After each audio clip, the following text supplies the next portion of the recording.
নতুন করে test team তৈরির কাজে নেমে পড়ল বিসিসিআই। ধুঁকতে থাকা দলে নতুন রক্ত আমদানি করতে হাফ ডজন উঠতি প্লেয়ারের উপর নজর পড়েছে কর্তাদের। খুব শীঘ্রই কয়েকজনকে ন্যাশনাল ক্রিকেট একাডেমিতে ডাকা হতে পারে।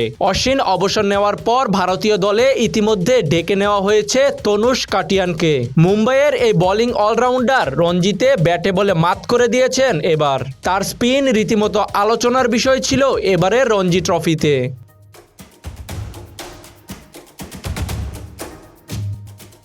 বোর্ডের নির্বাচকদের নজরে যারা রয়েছেন তাদের মধ্যে একজন সকলের অত্যন্ত পরিচিত। তিনি হলেন ভেঙ্কটেশ আয়ার। কেকেআরের হয়ে চোখ ধাঁধানো পারফরম্যান্সই নয়, ঘরোয়া ক্রিকেটের লম্বা ফরম্যাটে 22 গজে জোরালো ছাপ রেখেছেন ভেঙ্কটেশ।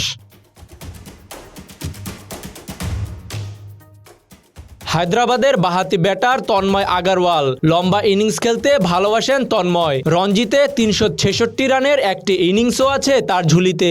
এবার রঞ্জিতে 9 ইনিংসে 615 রান করে শিরোনামে উঠে এসেছেন এই প্লেয়ার। তার ব্যাটিং শৈলী এবং টেকনিক সকলের নজর কেড়ে নিয়েছে।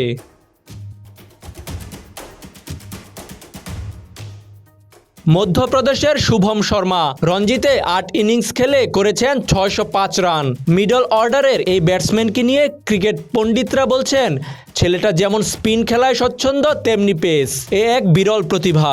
মধ্যপ্রদেশের হিমাংশু মন্ত্রী একজন উইকেট কিপার হিসেবে নিজের ছাপ রেখেছেন এবারের রঞ্জিতে। তিনি যেমন 3 কাঠির পেছনে অন্যতম ভরসা, তেমনি তার ব্যাটেও রয়েছে যথেষ্ট প্রতিভা। হর্ষে দুবে খেলেন বিদর্ভের হয়ে। রঞ্জিতে একা হাতেই একাধিকবার প্রতিপক্ষকে দুর্মুশ করেছেন। চোখ ধাঁধানো এই স্পিনারকে বলা হচ্ছে একজন প্রকৃত ম্যাচ উইনার। এবার রঞ্জিতে তার ঝুলিতে এখনো পর্যন্ত জমা পড়েছে 37 উইকেট। সেরা বোলিং 107 রানে 11 উইকেট।